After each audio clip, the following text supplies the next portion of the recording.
Hi, everybody. Welcome to the CSPI inaugural podcast. This is Richard Hanania. I'm here today with George Hawley. George, how are you doing? Very well. Thank you for having me. Yeah, great for you to be here. So we're going to do these periodically. We're going to shoot for once every 2 weeks. We have a donors feed, which will be released immediately for people who are contributors or otherwise have helped out CSPI in some way. And then a little bit later, we'll release a regular podcast for everybody else. This one, I think we're going to be talking about things that they could be dated very quickly. So because we're going to be talking about the news, I think that we should, I think we'll get this one out relatively quickly. But for future podcasts, they may be out at a later date. So today's, I guess I should start by saying today is January 8th, 2021. There was a ruckus at the Capitol the other day, and we'll get to that. It relates to my work and George's work. So, George, can you just introduce yourself? Give us your background and your academic career. Sure. My name is George Hawley. I'm an associate professor at the University of Alabama. I'm the author of 6 books, with the 7th under contract just today, actually. And my work generally is around questions about ideology, demography, of public opinion, and religion and politics. So covered a lot of ground, but all sort of within similar themes. Yeah, and you have 6 books, and 3 of them are on the conservative movement in some way, right? That's right. And the first one you wrote was Right-Wing Critics of American Conservatism. What year did that come out? That I wrote it in 2014, but because of the delays in academic publishing, it wasn't actually available for purchase until early 2016. But the timing ended up working out all right because of the themes were appropriate at the time. Yeah, when you started studying this stuff in 2014, I mean, there was the Tea Party was a few years, it was a few years into it, but you really, you sort of profiled some characters that were out there, some of them I'd heard of and some of them not. Can you give us sort of a broad lay of the land? Who were the right-wing critics of American conservatism, and what didn't they like about the movement? Well, sure. I guess I should, it's kind of a big question, but the justification for that project was that the conservative movement, the mainstream conservative movement that has dominated much of American politics for all of my life and all of your life, I was arguing was becoming increasingly anachronistic, right? Conservatism, as much as they like to say it represents permanent things or this very logical collection of philosophical principles, really was kind of a product of the early Cold War period that was sort of surviving by the 2010s based on essentially inertia and Reagan nostalgia. And I suggested that something might be coming down the line that wouldn't just be sort of a minor variation on the conservatism that we've known, but might totally reject one or more or all of the basic premises of the conservative movement. That is the what we call fusionism of limited government intervention in the economy combined with moral values or Christian values, however defined, and then a strong foreign policy, however defined, that, those things didn't necessarily have to have a logical connection. You could have one without the other, or you could have Most a right countries they don't, right? It's the marriage between free markets and social conservatism. You can just look at the world to see that that's not natural. Yeah, I mean, you could say that maybe that made a fair amount of sense in, say, the 1950s, when sort of, bourgeois values probably were dominant in corporate America. Is that the case today? I don't think so. I mean, sort of Hobby Lobby is considered, an aberration, right? In sort of when it comes to, big corporations caring about social issues at all. So anyway, the premise of that book was, this movement is looking increasingly rickety. So I wanted to sort of profile all these different right-wing ideologies, right-wing as I define them, that might be coming down the pipeline that could, challenge conservatism as we understand it, as the dominant, opponent to mainstream liberalism. So I walked through, various degrees of sort of secular conservatism, a conservatism that doesn't have any sort of religious foundation, what's called localism, so a skepticism about both big government and big business, all the different varieties of libertarianism, from sort of like a low tax liberalism all the way to sort of a Rothbardian right-wing anarchism. And then, paleo-conservatism, which we generally associate with Pat Buchanan. And then onto the European right-wing movements that you could reasonably call neo-fascist. And then, of course, the extreme right, sort of the white nationalist movement in the United States. And so just profiled all of these and suggested that, if conservatism doesn't become more appealing, one or more of these might have an opening in the near future. Yeah, and this book came out in 2016, so I mean, you nailed it. I mean, that was good timing. You saw something that was real and it was out there. Yeah, I mean, in some ways, I challenge my own thesis at this point. I feel like the last couple of years have suggested that I underestimated the state power of conservatism. I think that's right. Yeah, I've been thinking the same thing. Go ahead. Yeah. But in the sense that there would be new challengers that might have a genuine shot, I think that was right. Yeah. And then, of course, right after that book came out, I was offered the chance to write a book on the alt-right, which I considered kind of just an extended addendum to right-wing critics. I kind of consider them part of the same project because they were in such close proximity to each other. But that was another book that had fortuitous timing in that it actually came out the same week as the Charlottesville event of 2017. So I had good timing twice in a row. Yeah, yeah. So I mean, the book, the way I sort of understand these critics of American conservatism from the right is that they're sort of purged. And you said this is not natural. This sort of three stools of strong national defense, free market economics, and conservative social values. It took a lot of work to artificially just hold this thing together, right? It was Bill Buckley and National Review periodically purging people who didn't toe the line in some way. And before the internet, the technology was such that if you were the conservatives who were the ones talking to the Wall Street Journal editorial board and getting invited on Meet the Press, that was it. There was such an advantage in sort of being the establishment conservative movement and having access, and also to the Republican Party. It seemed like there was a lot more. It was sort of just much more difficult to challenge these people.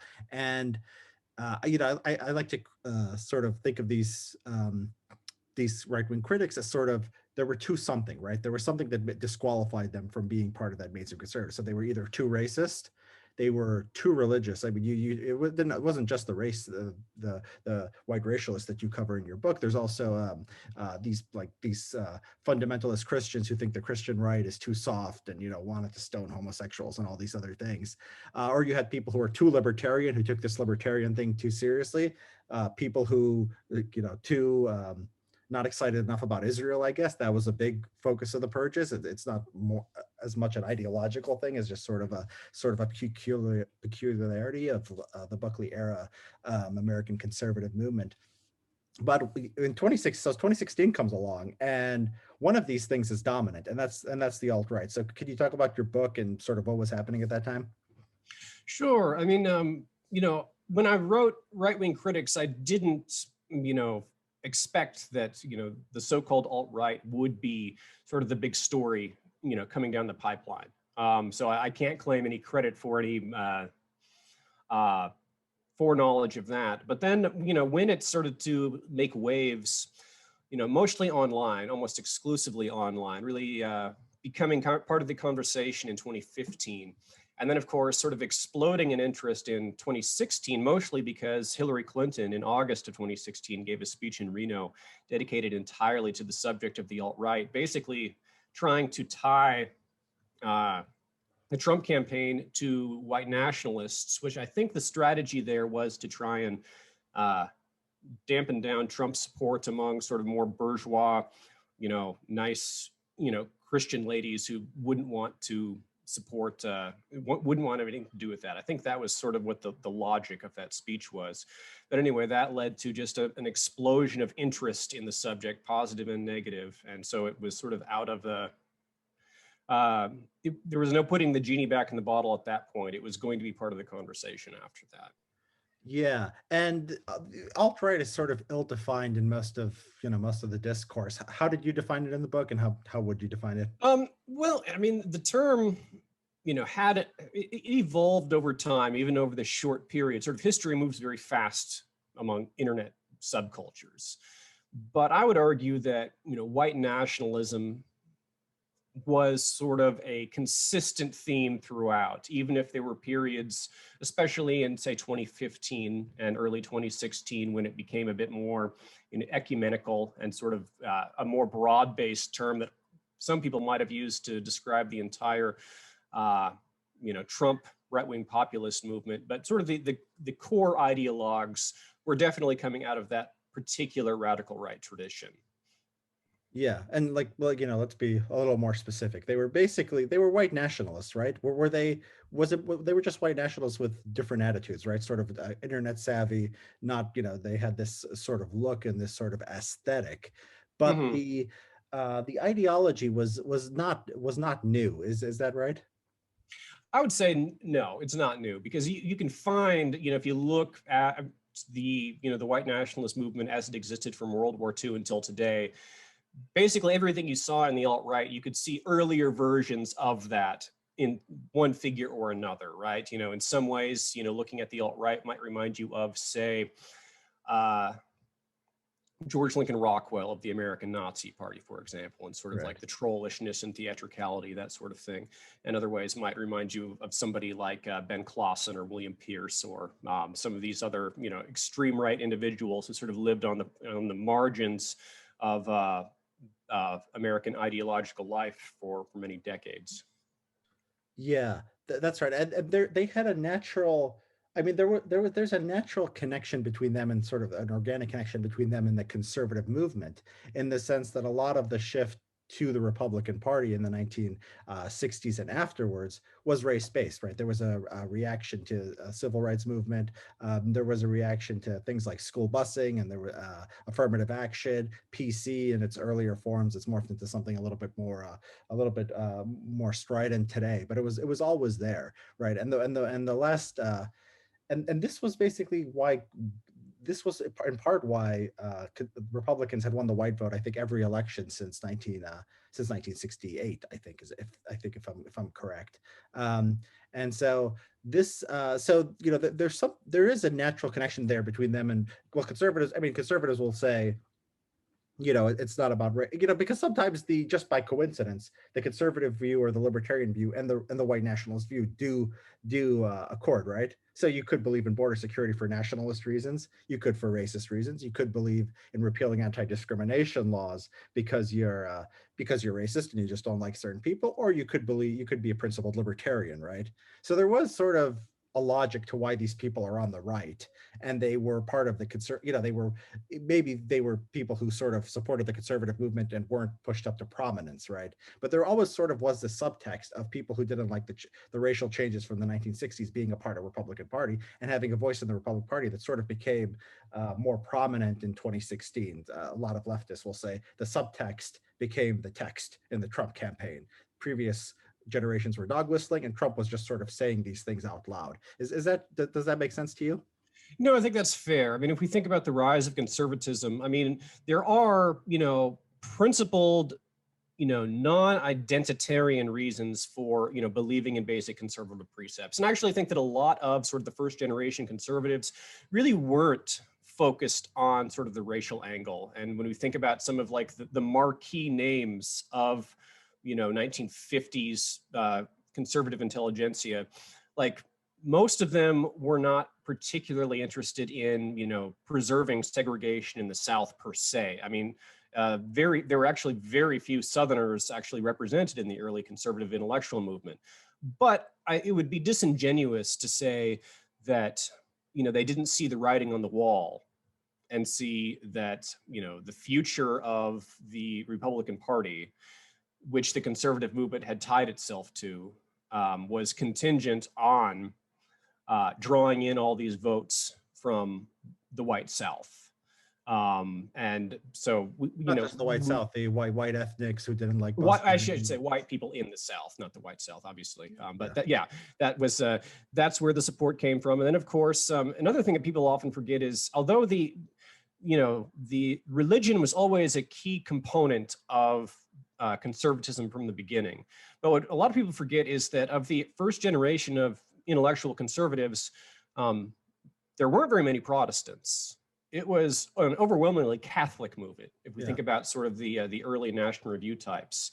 And a lot of them, I think, didn't realize the huge amounts of votes that the Republican Party would eventually get with the rise of the Christian right in the late 1970s, and sort of the tying in of that Christian identity with the conservative identity that didn't really start to come into being until quite a bit later. Yeah, and what is your so I mean so they come along. I mean, so the alt-right sort of is this internet movement. They have a subculture for years before Trump comes along. What's Trump's relationship to these people? Do you think that, I mean, obviously there's polling you can look at. Most Americans had never heard of the alt-right. That was probably true in 2016. That was true in 2016. Probably still true today, although Hillary popularized a little bit. I don't think it's a sort of a term that people use in their daily lives. So they were never, there were these instincts that people had that drew them to Trump, but most people were not, followers of this movement. How do you characterize or think about the connection between Donald Trump and sort of these white nationalists, alt-right, and these other folks? I mean, I think that, there was a recognition among the Trump people that the sort of the extreme right online, the racist right online, were sort of a useful, set of volunteer internet shock troops on Yeah, social right. media. Yeah. And I think that, I think that's why they were very slow to disavow it. I think they recognized that there was, some real energy there that they could harness, but I think they always did want to maintain at least some degree of, formal distance from it and a degree of plausible deniability. How much Trump himself ever really understood, I'm not quite sure, because he's obviously an extremely online person. Yeah. Yet most of his ideology, such as it is, seems to come from Fox News as opposed to from the internet. Well, my impression of Trump is his views changes depend where he gets his information from, and sort of his paradigm of how he views the world sort of comes from who he's listening to at the moment. So in 2016, Fox News didn't like him when he started, Mhm. right? And nobody in the Republican establishment liked him. And because he had this throw, it's so funny. He had this throwaway line. It might have been just basically, we're gonna build a wall. Mexico's gonna pay for it. They're coming. They're rapists. And there was a backlash to this, and like Macy's stopped carrying Trump ties, for example, right? Mhm. And then people thought like this is, and then I think they sort of adopted him as their guy at that Mhm. point. And the mainstream conservatives and Fox News were sort of horrified by this guy, and then the only people who were like kissing up to him online were these white nationalists, these alt-right types. And Mhm. then he just didn't want to disavow them. He didn't want to distance himself from him because they were basically the ones kissing up to him, and he just got it. He just got the impression that this was his base, and he just played to that. And then they liked it because of the immigration issue, but the personality plus the immigration issue actually played well among the conservative base, right? And I Mhm. think that combination sort of pushed him to the nomination in a divided field. Do you think that's right? I do think that's right. Some people will say that the alt-right was important in the election outcome. I'm not entirely sure that that's true. Because who knows? Maybe actually Hillary's speech was effective in pushing down some of his support from some of more quote unquote respectable elements of society. But it obviously didn't hurt him enough to make the difference. And if it did help, it helped him in the right places, where the votes mattered. I think Trump's poor showing in Utah was okay because he still managed to carry it. But winning among more downscale voters in Michigan was much more important.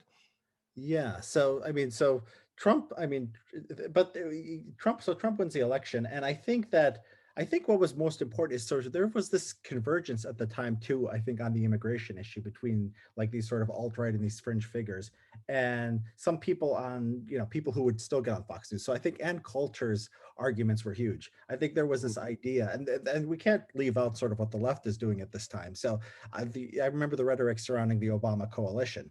And they were saying basically that the country is changing demographically. Basically, the Republicans can't win anymore because the country's becoming less white.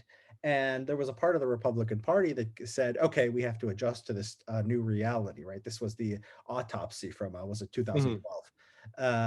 And then there were other people like Ann Coulter and mainly Ann Coulter, who wrote a book just saying immigration was the only issue, and that's conservatives should just focus on that to the exclusion of everyone else, who took the opposite track and said, no, we just should just shut down the border and we should increase the white vote. And this sort of became the intellectual sort of veneer of Trumpism. They couldn't, there wasn't they couldn't openly say, they couldn't openly identify with the alt-right reasons for wanting to restrict immigration, but they could say, well, in conservative publications, you would hear stuff like, "Oh, it's bad for the Republican Party," and then I think you would reverse engineer these things like, "Oh, it's about jobs, uh, Hmm.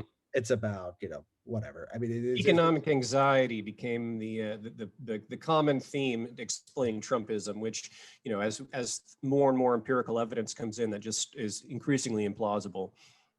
yeah, and we're having this conversation about sort of the motivations of Trumpism, and I think the way you and I understand this issue and the way we're having this conversation would not be the way most people would understand it. I think most people, I listen to just consume a wide breadth of media, and so everyone from like the populist right to sort of these sort of like mainstream conservative figures like Ross Douthat, and then even I hear people who are sort of people like Sam Harris and others who attribute it to trade or increasing income inequality.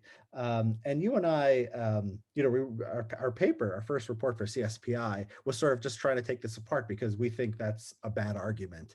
If you're going to summarize why that is a bad argument, or why, understanding, why should we be understanding this as sort of a question of ideology and sort of instinct and prejudices? At the sophisticated level, there's ideology there, even though the white racialists, they would have tracts about all these reasons that a racially diverse society was no good, and then you have regular people who sort of have this instinct, they just have this prejudice, and so we understand it sort of this way where it's like it's either ideas or it's moral values or it's just instinct or prejudice or something like that.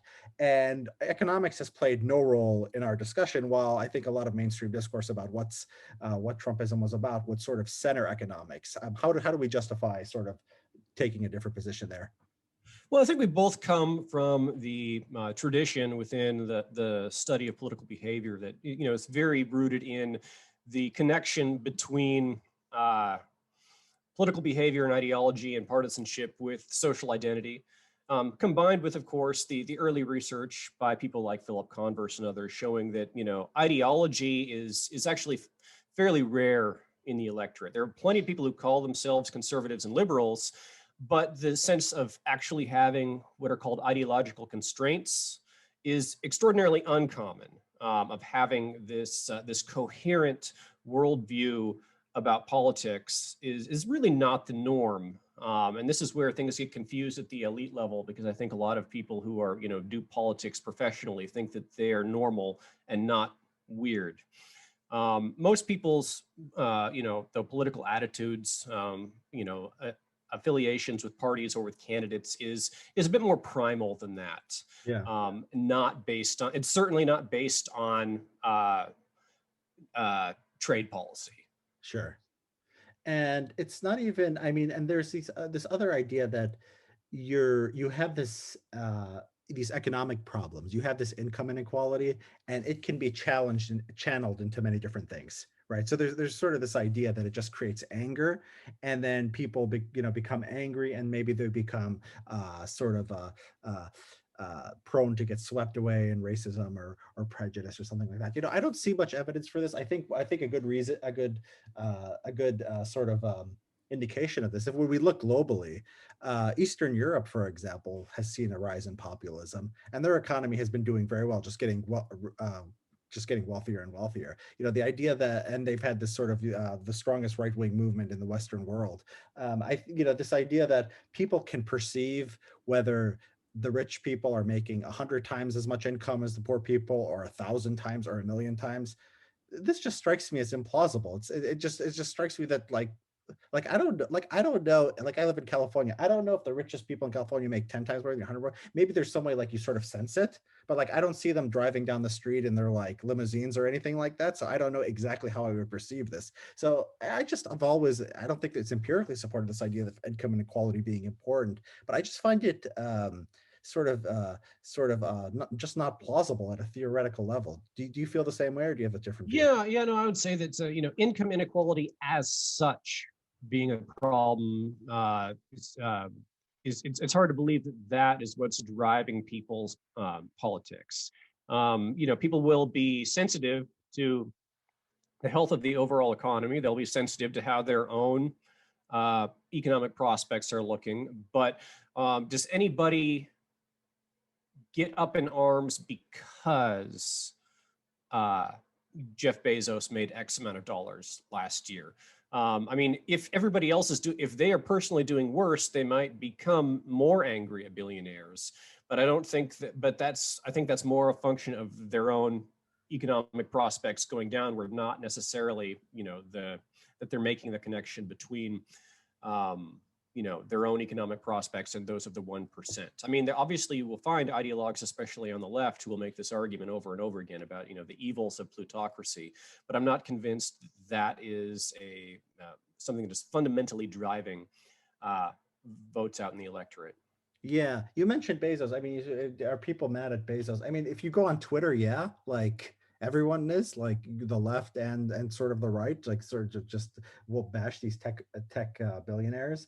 And then you look at polling like of Amazon and Google and people love these things. I was looking at they check people's favorite apps. They're the apps that they're happiest using. And that they have the highest approval rating for. And out of the top 10, like 3 were Amazon, right? There was Amazon Prime, there was Kindle, and there was Audible, right? That's not even including the main Amazon business, which is shipping things to people, right? So people really love Amazon. They really love Google. I think, there was anger at like the bankers, because people don't really understand what bankers do. So when in 2000, besides, like run the, give you money or hold your money or print your checks. And so in 2009, when they were doing all these bailouts, I think there was genuine anger at that, right? And it was not just about them getting richer. It was actually the government giving money to these people. We have no idea what they're doing. When government gave money to the automobile industry, there was no Tea Party movement in response. It wasn't as much money. But I think the more important thing is like the automobile companies are sort of like Amazon. People sort of get that they're making something, and maybe the bankers do provide value. I'm not saying they don't. Some parts of banking obviously do, but it's the perception, right? People don't perceive them as doing something that actually helps the economy, and they do see these sort of other corporations doing it. And I think, yeah, if people see money as sort of fairly gotten in a fair system, or actually producing something, yeah, Bernie Sanders is angry, and populists on the right might also be angry, but it doesn't seem to resonate as well as some of these other things. Well, I think that the 2008 crisis was a bit unique in that people were angry, not just that the government was giving money to the banks, but they also viewed the banks as being the catalyst Yes, for the problem. And then as everyone else was going under, the banks were getting their bailout. So I think that was nobody thought that the economy was crashing because of Detroit, right? Because of the automakers, but people thought that the bankers were responsible. So I think that made that particular populist moment qualitatively different from some of these others. No one, though, is saying that our current economic doldrums are caused by Amazon. In fact, I would some say people that most do. people, I don't think they're very smart, but I don't think it's a smart argument, but people do say that. People can have legitimate criticisms for, Amazon's practices in terms of how it's dealing with its workers. But I think the overwhelming majority of Americans would say that their life was made better this past year because of access to Amazon. Look, I'm not going to, sing all the praises of Jeff Bezos, but really Amazon is a pretty remarkable achievement in terms of logistics in a year in which, government has not exactly been particularly remarkable in that regard. Yeah, yeah, yeah. There's an account on Twitter called Public Citizen. I don't know exactly what it is, but it seems to be a left-wing account and has a lot of followers and has a blue check mark. And one thing they tweeted was like, "Here's all the billionaires and how much money they made during the pandemic." And like Sanders also tweeted something similar. And it's like, can you imagine a world where Amazon didn't make money during the pandemic? Like that would that would have been a terrible, terrible world, because that means we wouldn't have been able to get anything. And I guess we would have all been outside spreading the virus to each other. I mean, to me, it's a clear example of providing value to society in a world where, yeah, like you said, the government failed. The government failed pretty terribly. So yeah, so I guess we can. I mean, I guess we can table that economic. I mean, it's but more directly, like it's not just our intuitions. I mean, the idea going back political science decades that's going back findings of decades is if I know something about your checkbook, if I could do an audit of George Hawley's finances and see how much he made last year and what he spent his money on, how much loan debt he had and his mortgage and this and that, I can't predict almost anything about your politics, right? I sit down 2 minutes with you and like crack a sexist joke and see if you laugh or get horrified. Nobody's done this experiment. I mean, they poll people on your like social attitudes. That's a much better predictor of how you vote, right? And I know something about your race and your religion and that stuff too. That stuff also works, right? Yeah, that's right. That's if you have these other characteristics are much stronger predictors of where you're going to be ideologically than the amount of money in your bank account. I mean, that matters, but it gets swamped in quantitative models. Its substantive importance will be much less significant. Knowing that somebody is a a white evangelical Christian is a much stronger predictor than knowing that somebody made $120,000 last year.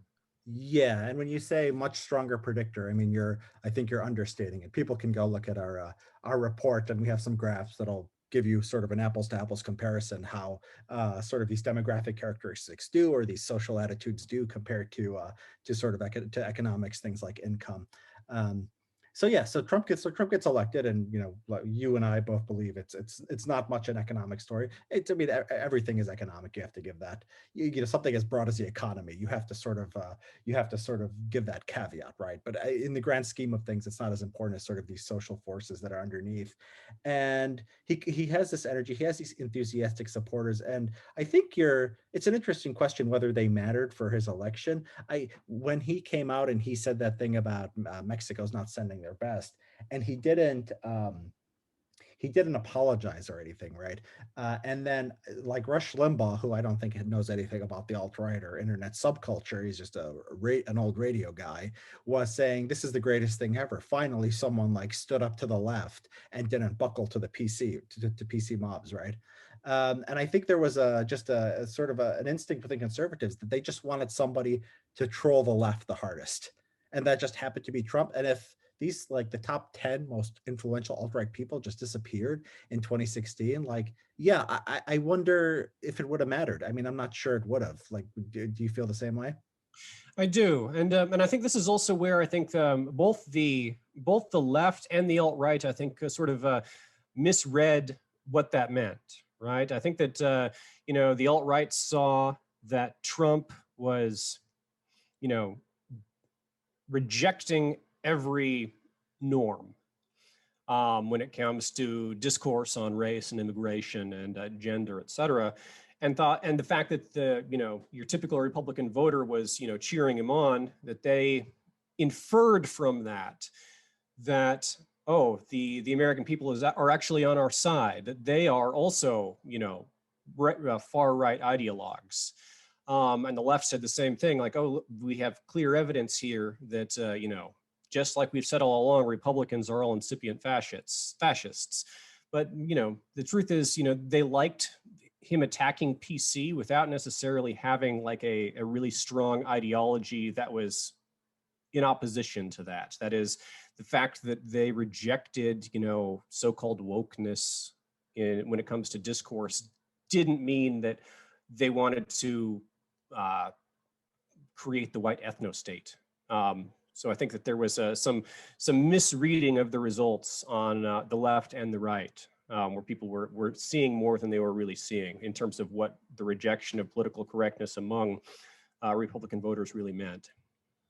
Yeah, and I mean the people mislead themselves. I mean, I think because it's easy to look at issue polling, and it often contradicts it, it often contradicts certain questions often contradict other questions, just based on how you word it or exactly what information you put in there. So on the immigration issue, for example, I think a lot of people on the right were saying, look, if you ask people, do you want more, less, or less immigration, most people would say we want less, although that public opinion appears to have changed during the Trump era, but that was the state of public opinion around 2016.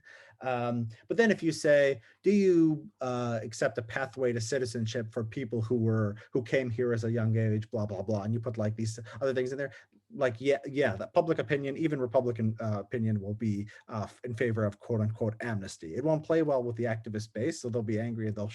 They stopped Bush working with the Democrats to try to pass a pathway to citizenship, right? But the public opinion is sort of mushy on these things. They like the idea of fighting back against PC. That's the one thing that's like that was the core of the Republican sort of intuitive sort of a liking for Trump, this sort of connection that they felt. It was, he's just, these people bully us, they're unfair, they don't like us very much, and this guy is attacking them back, and he's also, he's sort of on our side, and he could have done, his policy could be all over the place.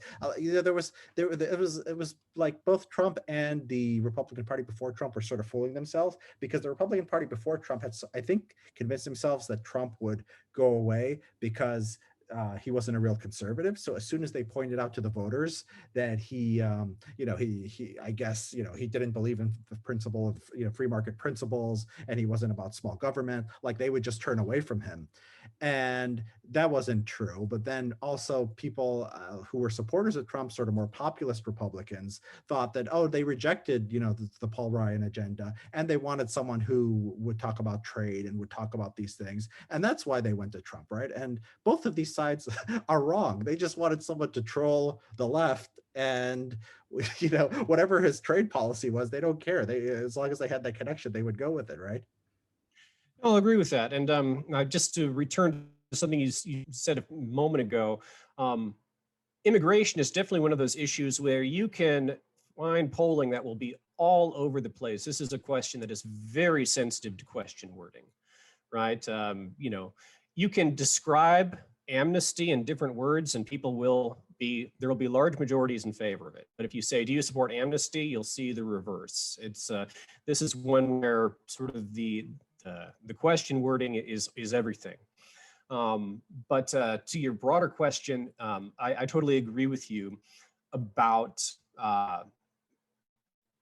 people trying to make big inferences about where the public is based on Trump. And this is where I think I sort of got things wrong a little bit too. I mean, I think something I had been hitting on for a while was that, your typical American does not care about conservative principles as such. But I will admit that I thought that there was something that Trumpism had some substance to it when it comes to what his voters wanted from him. And over the past 4 years, I've come to question that. That is that, Trumpism now has almost no substance to it. It's all it is Trump, as opposed to any, coherent ideology or philosophy that was motivating the people who say were out on the streets a couple of days ago. Like, I don't think they were motivated by trade or by immigration policy or by any of these other things. Yeah, I mean, so we can, I guess, yeah, that is a great segue into just talking about the events of the last few days. So it was funny because 2016 and 2020, the most diehard Trump supporters, to me, don't really resemble each other all that much, and it's sort of not remarkable. And both 2016, right when he got elected, and now 2020 in the aftermath election, are both full of social media controversies about social media starting to ban people. So I mean, we should just go. I mean, so social media started banning the alt-right in 2016, and the aftermath of Trump's election, they really came down hard on them. And these were, like the people who are white nationalists, who are sexist, who are trolling journalists and all this stuff. And now they're banning Trump supporters for, saying Mike Pence is about to be executed and the world is run by satanic pedophiles, and, talking about vote fraud. And you're right, it's absolutely ideologically free, but while the earlier iteration of this was ideological, but it looks the same on the surface, because there's these people who the media and the establishment and the Republican establishment, Democratic establishment don't like and are trying to cancel, right? And social media is sort of the nexus where this battle is happening. But the things that they're canceling them for have nothing to do with the things they were canceling them for 4 years ago, right? Yeah, it's interesting. Like it seems like most of the canceling is not because of people being racist per se. It's usually because of saying totally outrageous things about democratic conspiracies, about stolen votes, and obviously whipping up potential violence among people about these issues.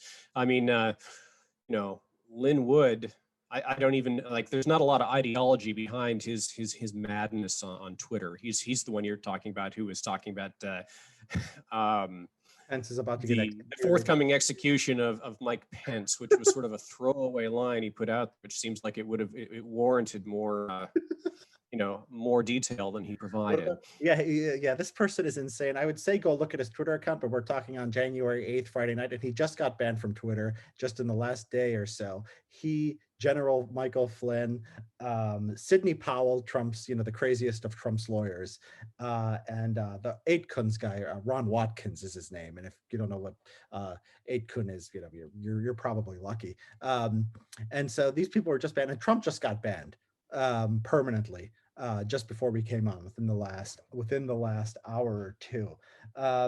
And yeah, I mean, Linwood the other day was saying Jeffrey Epstein is alive, and he's gonna expose John Roberts for he's gonna expose John Roberts for his pedophilia. I mean, just the craziest nonsense. You talk about right-wing critics of American conservatism. There's Alex Jones, and occasionally, just out of like a morbid curiosity, I'd listen to him.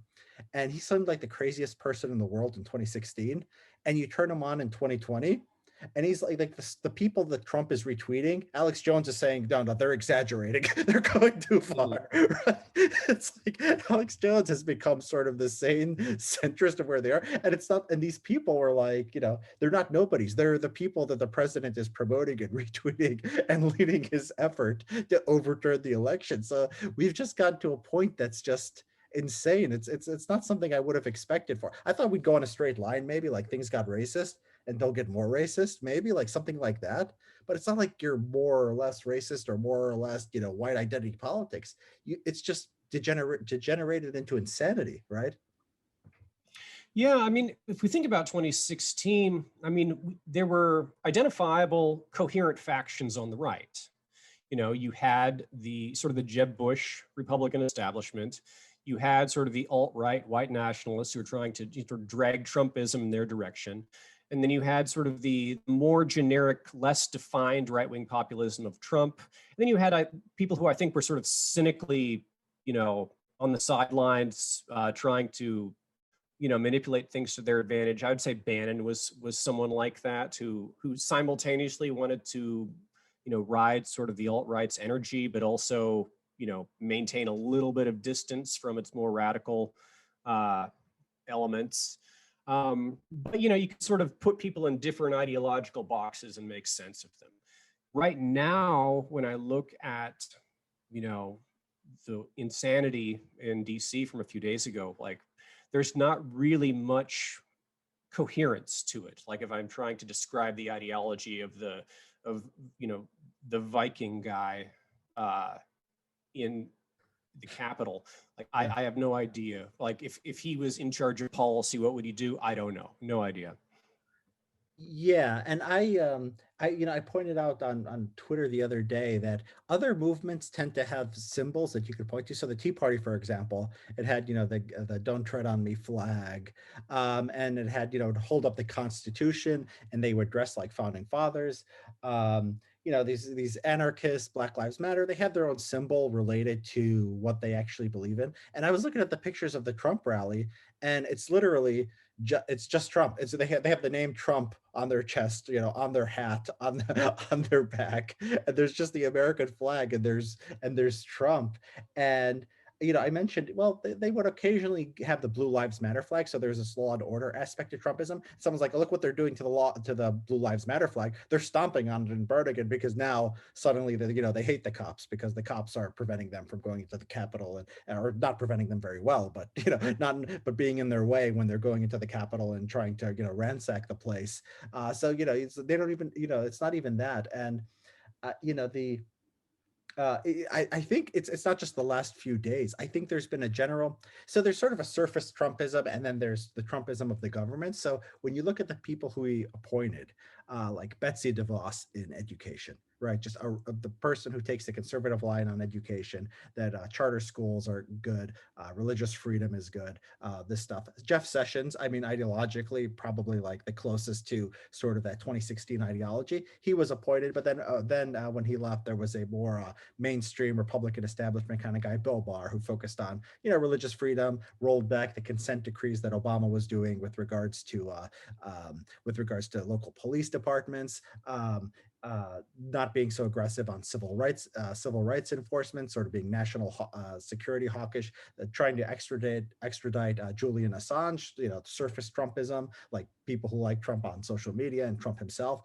will say sort of nice things about WikiLeaks. But when it came to policy, they tried to get him extradited, harder than Obama did, and they actually succeeded. While Obama, there was more ambivalence about doing so, about the free speech implications of this during the Obama administration. Foreign policy, the same thing. I mean, I think that this one really gnaws at me when people say there's really a big difference between Trump and previous Republicans. It's just been sort of pedal to the metal in Iran, more military spending.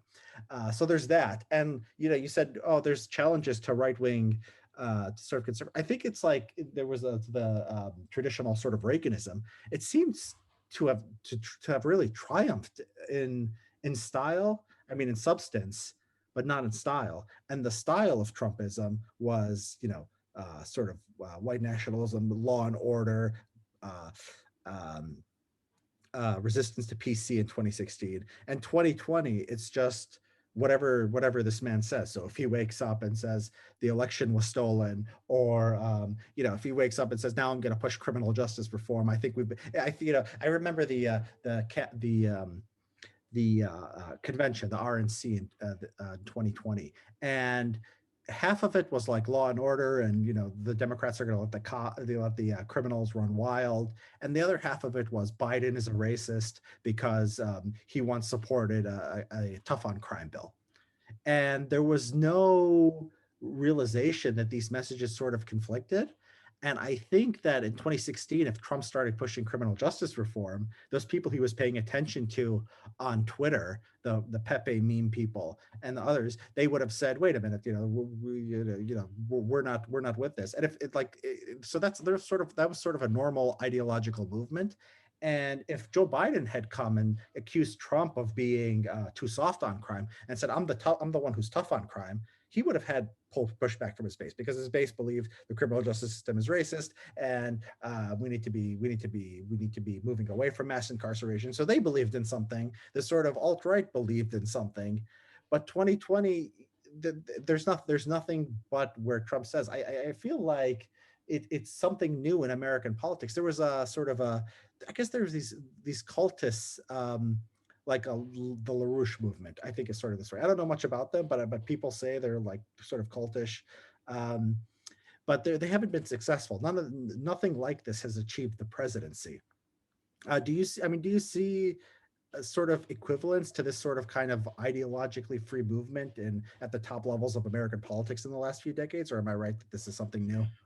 Well, I mean, you've mentioned a couple of things there that I can respond to. One thing that you noted is that, in a way, sort of Reaganism was triumphant during the Trump years. And this is where I've come to, my views have sort of evolved a little bit. I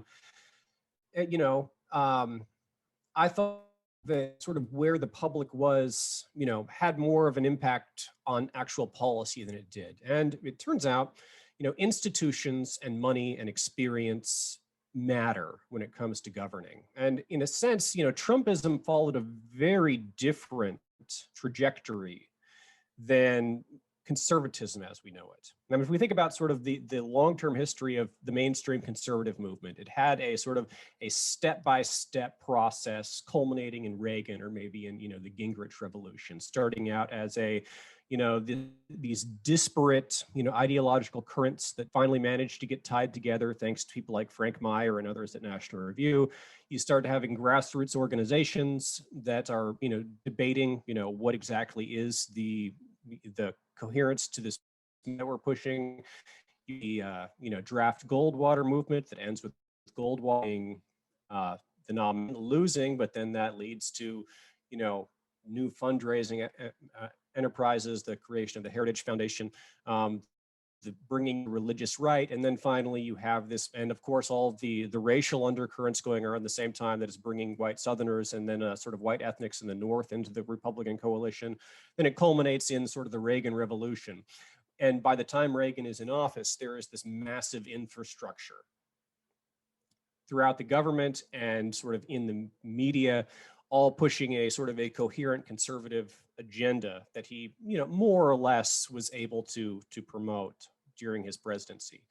Trump just got, his right-wing populist vision was, it secured the presidency and had none of those things behind it. So he gets into the Oval Office and he's not going to start filling his cabinet with, people who had previously just been, anonymous, Pepes on Twitter.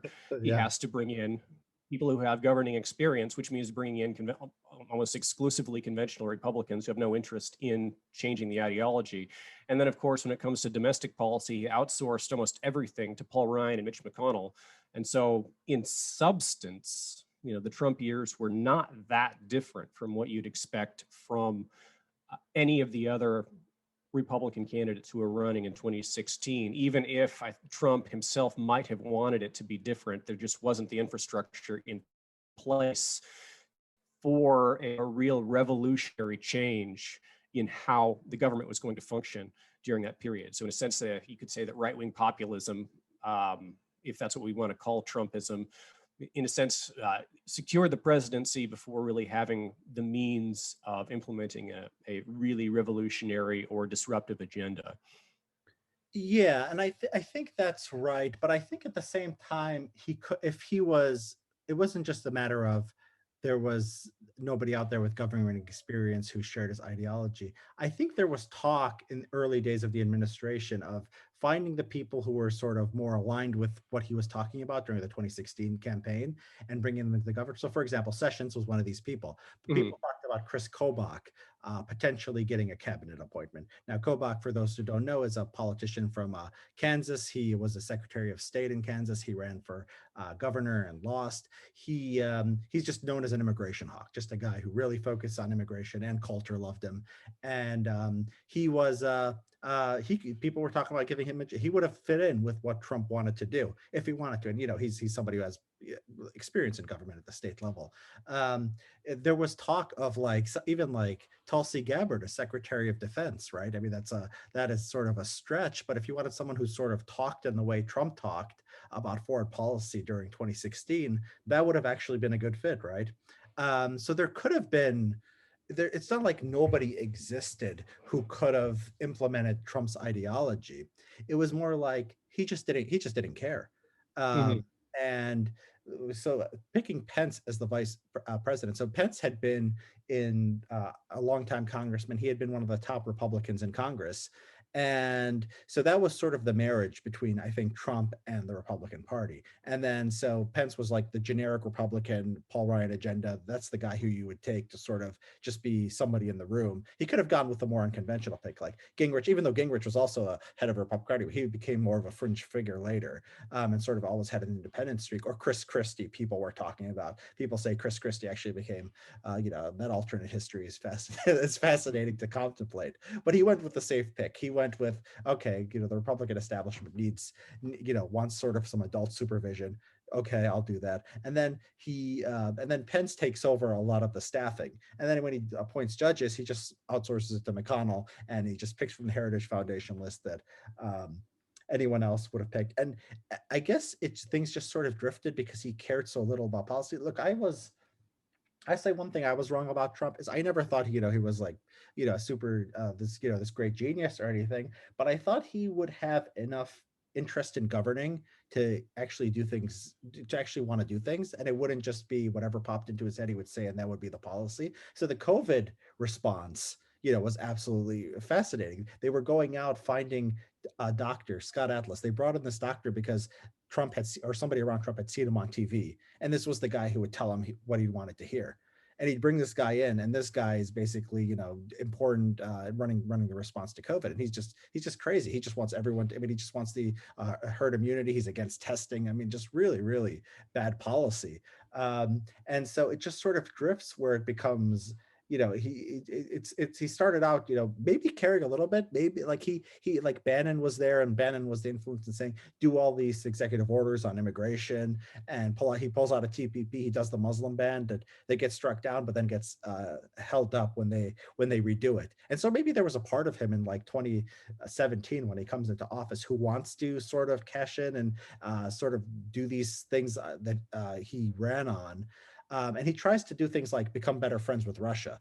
He does have these conversations with Putin. This is not what the Republican Party wants. This isn't the easiest political path. This isn't the political path of least resistance. But he does do these things. He tries. His White House actually lobbies against sanctions on Russia, and over the years, there's just less and less of that sort of putting your neck out there or doing something different from what the Republican Party does. And all he starts to demand of the Republican Party is, you guys back me up when I say there's voter fraud. And he just sort of outsources the policy to them. And by the end of it, there's not even a platform in the 2020 convention. They didn't even bother with a platform. They recopied the 2016 platform, and it's funny because parts of it were like talking about the current president, which was Obama, and saying we need to get away from the current president. So they just copy and pasted the 2016 or the platform from 2016, and he almost won. And the I'm struck by how little like agenda there was as far as what he would do in the second administration. Like, could you imagine what a second administration had been like? It just would have been one crisis after another, wouldn't have? I really didn't see much of, even in theory, sort of a vision to move towards. It just sort of became this one man and his obsessions, and he was becoming unmoored from the conservative movement, while the conservative movement sort of had the substance, but stylistically or vision or leadership, there was just absolutely nothing there at the end. Yeah, fair enough. I guess, yeah, when you mentioned the response to COVID, and I think that's interesting to watch as well, because it seems like COVID, handled differently could have been sort of a boon to a right-wing populist movement, right? Because it seems to ways to, yeah, it seems like it backs up a lot of that vision of the world. Like, oh, look, this is proof that people can move around the globe too easily. This is proof that we don't produce enough at home. We need to, bring back manufacturing to the United States and have more control over who's entering the country. But that's not the message that was promoted via the Trump administration. Yes, there was some, in my view, foolish sort of anti-Chinese, I would call racism, that was used to try to deflect, blame.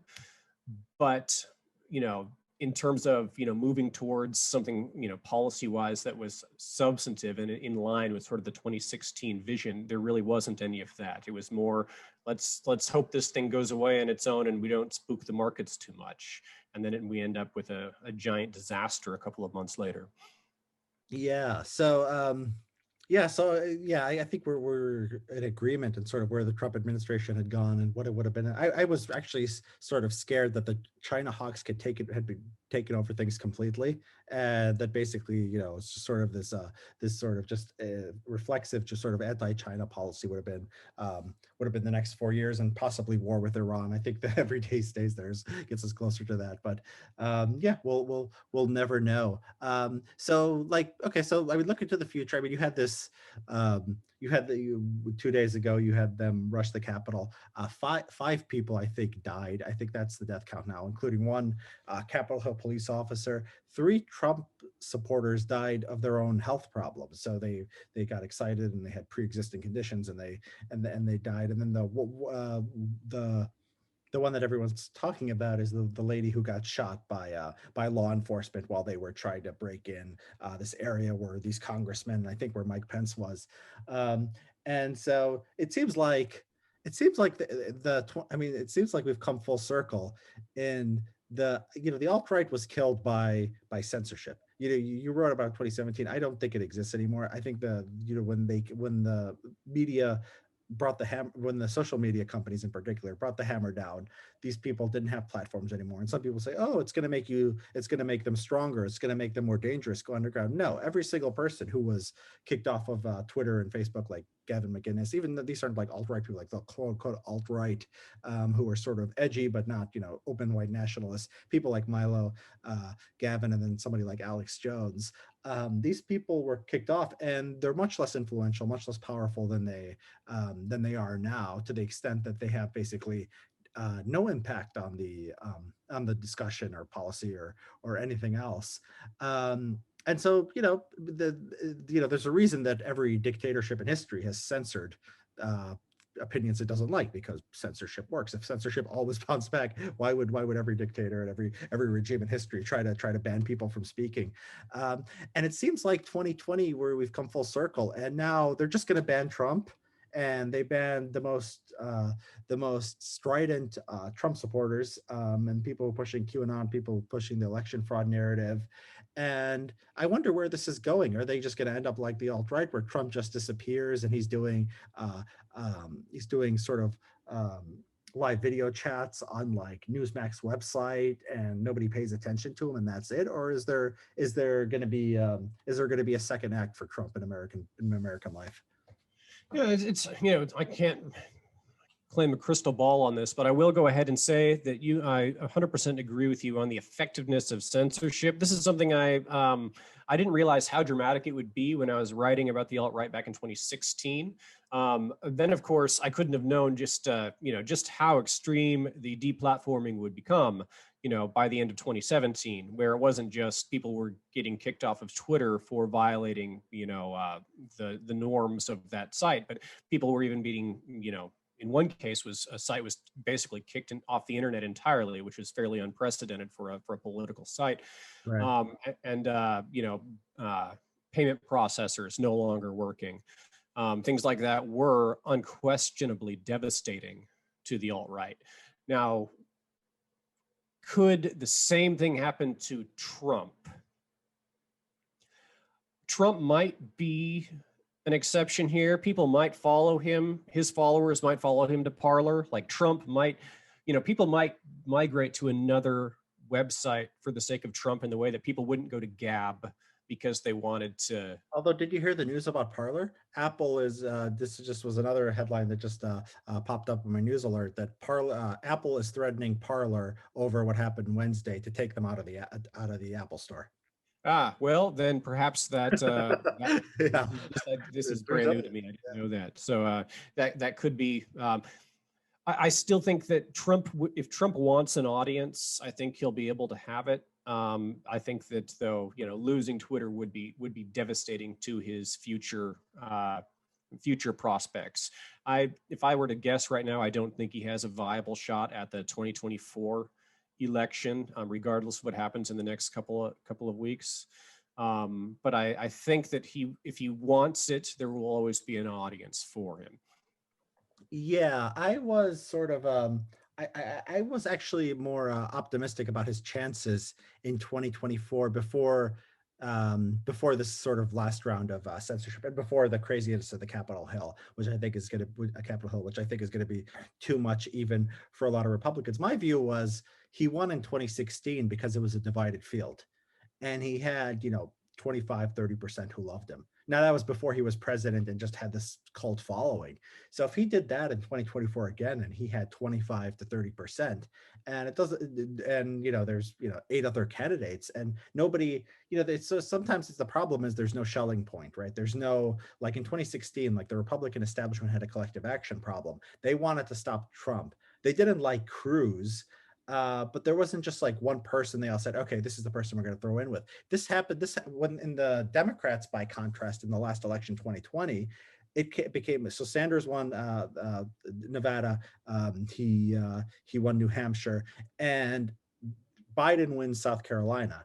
And the Democratic Party realizes, okay, there's only two plausible people now. There are Biden or it's going to be Sanders. And they really didn't want Sanders. So before Super Tuesday, Klobuchar and Buttigieg drop out. They endorse Biden. And so everyone who doesn't want Sanders, and that was most Democrats apparently, there were just blacks who were loyal to Biden. And then there were people who are centrist and people who just listen to the establishment. The Democratic sort of base listens to the establishment in the way the Republican base doesn't.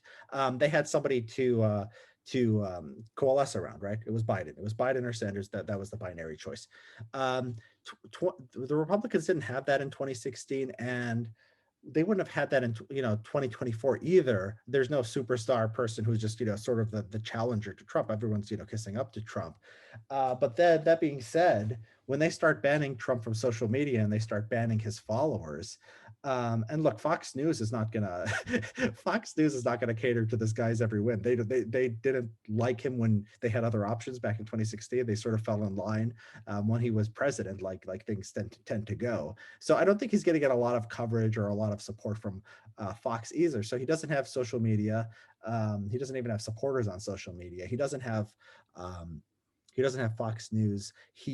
What's left? He has direct mail. Put aside his legal problem. I mean, if you've read about what sort of the criminal and civil cases that are coming down the line that might occupy him. I thought he was the favorite for 2024 before Wednesday. Now I would be surprised if he's a viable candidate for all kinds of reasons. One thing you can do with a cult of personality is you can pass it on to the next generation.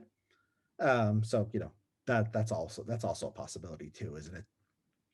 Well, I know you're very excited about the prospect of Josh Hawley being the next Trump. Yeah, Hawley, I think, is the only person who might have had as bad a week as Trump. Yeah, I think Hawley is in trouble. Okay, I mean this was fun. So George, I mean it was great speaking with you. Where can people find you? You're not on Twitter anymore, are you? No, mercifully. If you want to, see all of my various op-eds and be able to get access to my books, you can find them at my website, which is just www.georgehawley.com. And Hawley is Hawley. Just like the senator. And if George is not going to give you hot takes on Twitter, you're going to have to actually read a book or download an academic article. So we're glad to have him here on the podcast. So thank you, George, and thank you everybody for joining us. This has been the CSPI podcast, and we'll see you next time.